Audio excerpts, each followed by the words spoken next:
De Winne will return to Earth on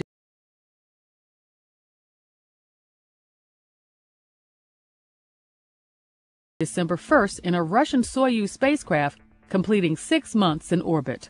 For more, log on to www.nasa.gov/station. Station, this is Houston. Are you ready for the event? Houston, this is Station. I'm ready for the event. ESA, this is Houston. Please call station for a voice check. Please call station for a voice check. Station, this is Claudia Nuret of ESA. How do you hear me? The station, we hear you 5 by 5. Hello, Frank. Do you... We hear you 5 by 5. Perfect, Frank. Hello, Frank. I'm here at Turin Castle, just outside Prague, for the first EU-ESA International Conference on Human Space Exploration. Ministers of EU and ESA member states, officials from those 29 countries, as well as representatives of our international partners, industry and academia, have gathered here today to brainstorm and exchange ideas on what the role of Europe should be in this global space exploration endeavor. Most notably, we have our host, Czech Minister Miroslava Kopikova. Hello. EU Vice President Gunter Verheugen. Giuseppe Pizza, the Italian Secretary of State representing Minister Gelmini, who is the President of ESA, and Jean-Jacques Dordain. This is for us the first step in a process back here on Earth. And we would like to have this discussion with you, Frank. First question, Frank. On October 11th, you became the new commander of the International Space Station. This is a premiere for Europe. You are the first European astronaut who has taken up this role. How is it going, Commander? Going very well, but first of all, let me welcome everybody there in the conference in Prague. Human spaceflight in Europe, I think, is very important and will become more important in the future. So, of course, I welcome all the participants there for their enthusiasm and for being present and thinking about human spaceflight in Europe. Here on Space Station, things are going great. We are a crew of 6 now since May. My previous commander, Gennady, and Mike Barrett have just left. We have 2 new crew members. We're doing a lot of science. We're doing a lot of work. We're getting ready to release the HTV, the first Japanese cargo vehicle that came to the International Space Station. We have done a lot of work with experiment science tracks lately this week. We have accepted a new Progress vehicle from the Russian side. So you see, it's really an international endeavor with an international crew, and things are really working out great here.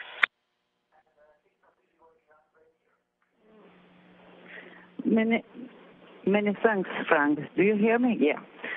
If I look now at the ISS in the sky above my head, how many European elements would I see?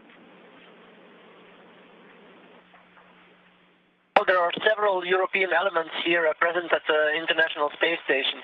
Of course, the most important one that is permanently attached is the one in which I'm here now. It's the Columbus module, our European laboratory in space, in which we do a lot of science activities. But this is not the only one.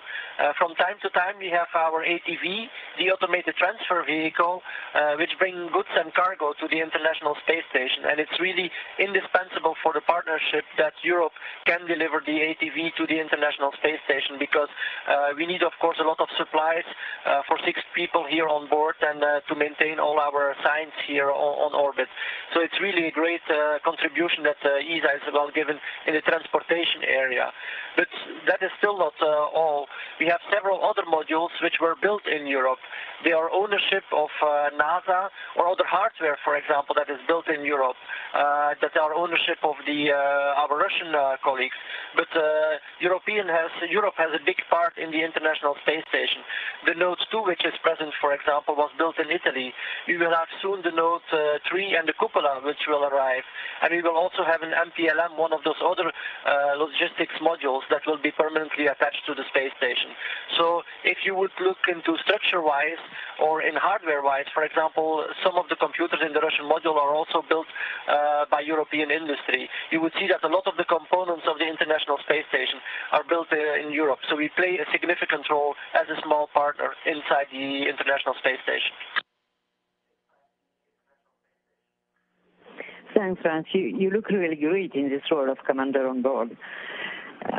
Frank, could you give us more detail about what kind of science is Europe conducting on the ISS and its Columbus laboratory, please? Contributing, we are performing a lot of science here on board of the Columbus module. It's too much to give an overview of everything, but let me just give you an overview of what we did the last weeks, and that will give you already an idea of what we can accomplish in 1 month's time. On the right side here of me, we have the European-built microscience glove box. Inside that glove box, we have the SODI experiment, which has been running now for the last 2 to 3 weeks, I think, in which we look to fundamental physics parameters like diffusion coefficients in oil in oceans. This experiment is running right now at the moment that I'm speaking. Just before the conference, I was working with this equipment here, which is integrated cardiovascular equipment. It's also ESA built, or at least part of the hardware is ESA built. Participants in those experiments on the last runs were Nicole Stott and Jeffrey Williams, 2 of my crewmates from the US side.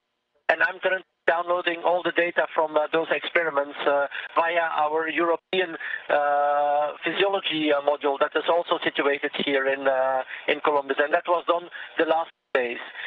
Just 1 week ago, on my left as well, we have the BioLab. It's a biological laboratory in which we did yeast grow, and we looked to biology at the cellular level. And this is just what has happened in the last couple of weeks.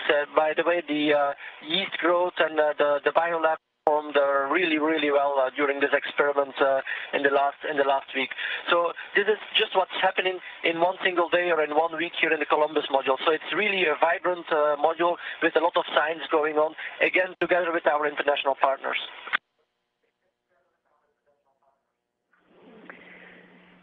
Thank you, Frank. You know that I'm a medical doctor and a researcher, and all around the table there is a lot of minister for research and person involved in this field, and we are very proud of all these achievements on board. But we are discussing for the future, and ISS is seen as the first step in further exploration of the solar system. Why is that? Can you give us your opinion? I think there are several reasons why ISS is the first step for future exploration. First of all, we all know, I think, and we are all convinced that future exploration will be for humankind and will be done by humankind. That means it will be done in international collaboration. This is not always the easiest way, but for sure it's the best way, I think, to go ahead. And the partnership here has learned us how we can work as nations together to build a huge extra technological concept like this, the biggest technological outpost in space that there is. And the partnership works. We can see it every single day by our presence here on space and all the work that we are doing. So just having all those partners work together and coming together both at the management level, at the political level, and at the engineering level or the operational levels like ourselves is really one big step forward. Secondly, I think there is still a lot that we need to learn on the technological level in order to go for future exploration. One of the main themes, for example, is sustainability, recycling of everything which is on orbit. You know that now we have a urine processor here which recycles our urine into drinking water. This has just been established about 1 year ago, and we're still in the learning process how we can do things better. So technological advancements can be made here in the ISS close to Earth orbit where we can test all those things and we can bring them to a proven technology that then can be used in further exploration.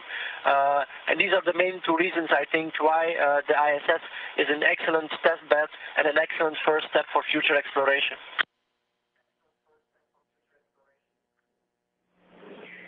Okay, still a lot to do. We just had a good lunch here in Prague, and I hope you had also a good lunch on board. If I were able to fulfill a wish for you, Frank, what would it be?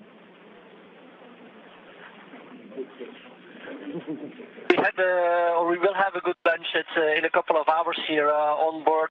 But first, your first question or your first remark. Food is very good, and it's also a part of the international collaboration here on the space station.